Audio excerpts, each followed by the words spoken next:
Halo semua, selamat datang di channel Foresight. Yazid di sini dan inilah Foresight. Oke, di sini gue akan masuk ke episode berita acara bisnis. Di sini gue akan nge-compare tentang warung makan atau resto makan atau rumah makan. Ini gue disclaim dulu, gue tidak di endorse, gue nggak dibayar. Ini gue menuangkan pemikiran gue tentang observasi gue terhadap beberapa warung makan atau perusahaan yang pernah gue makan di situ dan gue kemas menjadi sebuah bahan pemikiran. Oke, di sini gue akan membahas tentang rumah makan yang begitu banyak digemari masyarakat daerah istimewa Yogyakarta. Makanan ini selalu penuh di setiap cabangnya. Kadang mungkin lebih banyak waiting list karena gue pernah mengalami itu. Harga segmen ya mahasiswa masuk lah, keluarga masuk, jadi segmennya benar-benar masuk semua, keluarga apalagi. Harganya menurut gua segitu worth it sih. Kelebihan dia menurut sudut pandang gua, dia tidak memiliki wifi karena menurut dia ini masuk akal, ini make sense.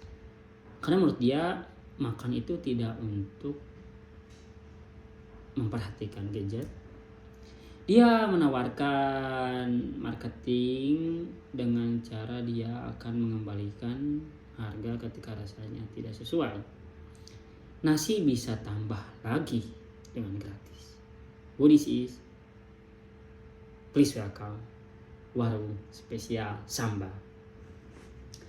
Gua terus terang, pertama gua masuk ke warung spesial sambal cukup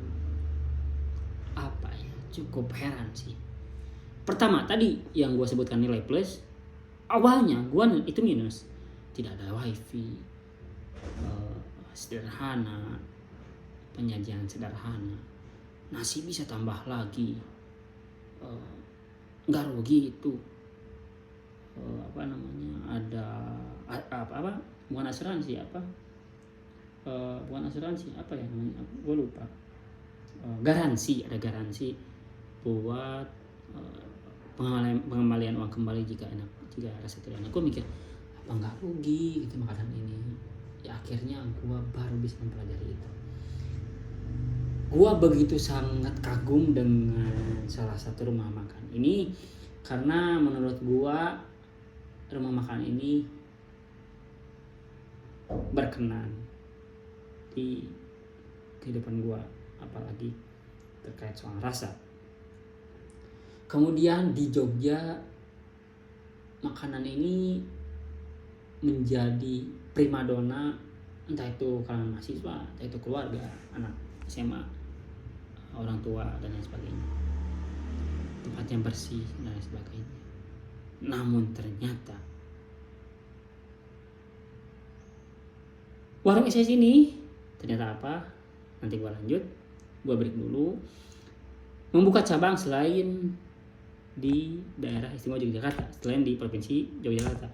Dia kalau nggak salah, seingat gua dia buka di Semarang, dia buka di Solo, dia buka di Purwokerto, dia buka di Malang, dia buka di Jabodetabek kalau nggak salah, dan dia buka di Bandung. Kalau nggak salah dia yang terbaru di Tasik, kalau nggak salah dia buka. Dan ternyata di provinsi-provinsi lain atau di daerah-daerah lain tidak seramai di Jogja gitu, dengan waiting listnya. Ini gue yang mau bahas warung SS membandingkan antara di daerah istimewa Yogyakarta dengan di Bandung, coy. Gini, gue percaya makanan-makanan di Jogja mayoritas lebih murah dibanding di Bandung. Setuju atau tidak setuju? Temukan di keseruanmu di kolom komentar.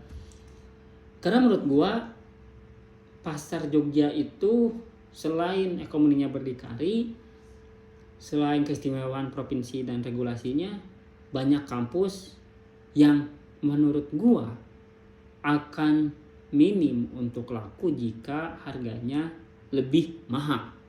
Jadi di Jogja itu minim harganya lebih mahal dibanding di kota-kota lain. Karena apa? Karena ya emang mayoritas penghidupan ekonomi di Jogja bergerak karena publik atau orang berdatangan sebagai seorang pelajar atau mahasiswa. Ya di SS ini ya segitu cukup lah menurut gua. Tapi apa daya, di kota kembang yaitu Bandung, SS enggak sehebat di Jogja. Gua kalau nggak salah, ini gua cek dulu ya, SS di Bandung itu di daerah mana. Gua ingat-ingat lupa bentar. Kalau nggak salah di dekat daerah Banda deh. Bentar. Ding. Nah, di sini nih.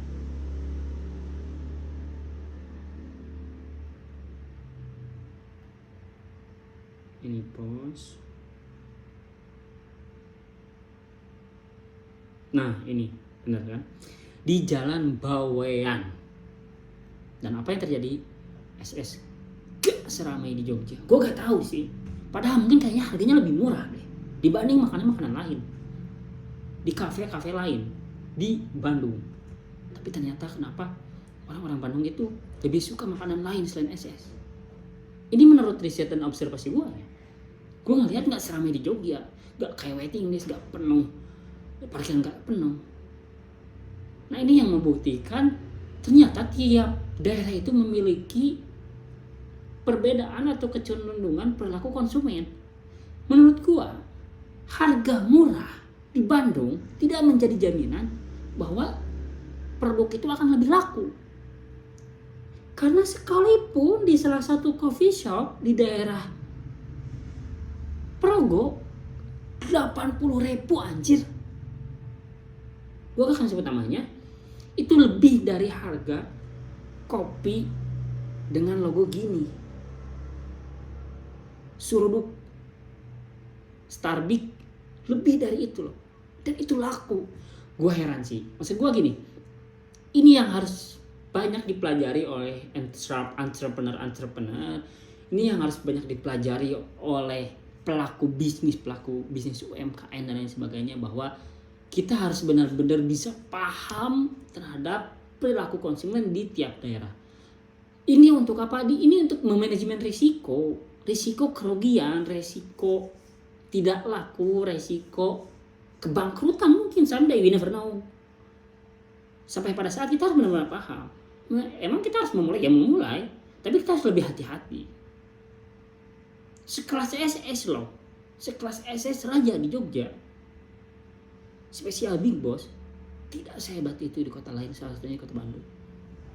Dari sini gue melihat bahwa kita bisa belajar tidak setiap tumbuhan, jika diibaratkan SS adalah tumbuhan, tidak setiap tumbuhan bisa mekar dimanapun. Korma tidak tumbuh di Indonesia, padahal dia dari tumbuhan, padahal dia dari pertanian, tapi dia tumbuh di kota yang panas seperti daerah Timur Tengah. SS menjelma menjadi raja di daerah istimewa Yogyakarta, tapi menjadi rakyat biasa di daerah Bandung Raya. Kita tidak pernah tahu bisnis apa yang bisa tumbuh dan hidup sama laku di tempat lain dengan bisnis yang sama tanpa sebuah observasi dan penelitian. Di konten lain, di episode lain, gue akan bahas tentang mie gacoan, salah satu mie yang dia ternyata laku di mana-mana.